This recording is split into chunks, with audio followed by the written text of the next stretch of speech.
ஆதியாகமம் முதல் வெளிப்படுத்தல் வரை புரிந்து கொள்வது எப்படி என்று இன்றைக்கு நாம் தியானிக்க போகிறோம். முதலாவதாக ஆதியாகம புஸ்தகத்தை நாம் எடுத்துக்கலாம். ஆதியாகம புஸ்தகத்துல ஆண்டவர் இந்த உலகத்தை அழகாக படைக்கிறாங்க. அநேக உயிரினங்களை படைக்கிறாங்க. பிற்பாடு ஆதாம் ஏவாளை படைக்கிறாங்க.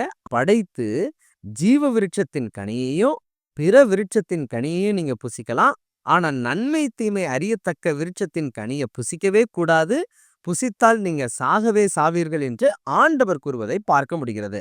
ஆனா அவங்க ஜீவ விருட்சத்தின் கனியையும் பிற விருட்சத்தின் கனியையும் தேர்ந்தெடுக்காம நன்மை தீமை அறியத்தக்க விருட்சத்தின் கனியை தேர்ந்தெடுத்து ஆண்டவருக்கு விரோதமாக பாவம் செய்றாங்க.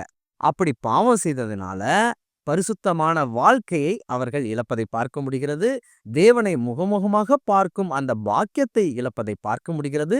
நித்திய வாழ்க்கையை, அதாவது மரணமில்லாத வாழ்க்கையை இழப்பதை பார்க்க முடிகிறது. அது மட்டும் இல்லாம அந்த அழகிய ஏதேன் தோட்டத்திலிருந்து விரட்டி அடிக்கப்படுவதையும் பார்க்க முடிகிறது.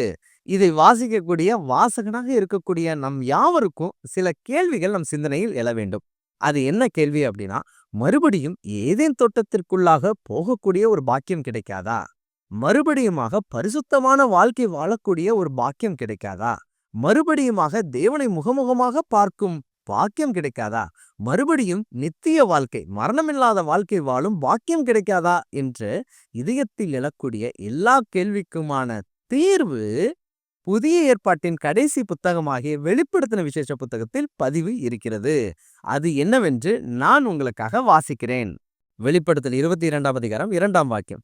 நகரத்து வீதியின் மத்தியிலும் நதியின் இரு கரையிலும் 12 விதமான கனிகளை தரும் ஜீவ விருட்சம் இருந்தது. அது மாதந்தோறும் தன் கனியை கொடுக்கும்.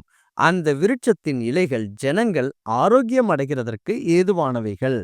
இந்த வசனம் தெளிவாக கூறுகிறது, ஆதியாகமம் புத்தகத்தில் மனிதன் ஜீவ விருட்சத்தின் கனியை புசிப்பதையும் நித்திய வாழ்க்கையையும் பாவமில்லாத வாழ்க்கையும் இழந்து போனானே, அதை மீண்டும் பெற்றுக்கொள்வதற்கான ஒரு வழியும் ஒரு வாய்ப்பும் மறுபடியுமாக மனித குலத்திற்கு ஏற்படுத்தப்பட்டிருக்கிறது என்ற நம்பிக்கை கொடுக்கும் வகையில் இந்த வசனம் பதிவு செய்யப்பட்டிருப்பதை பார்க்க முடிகிறது.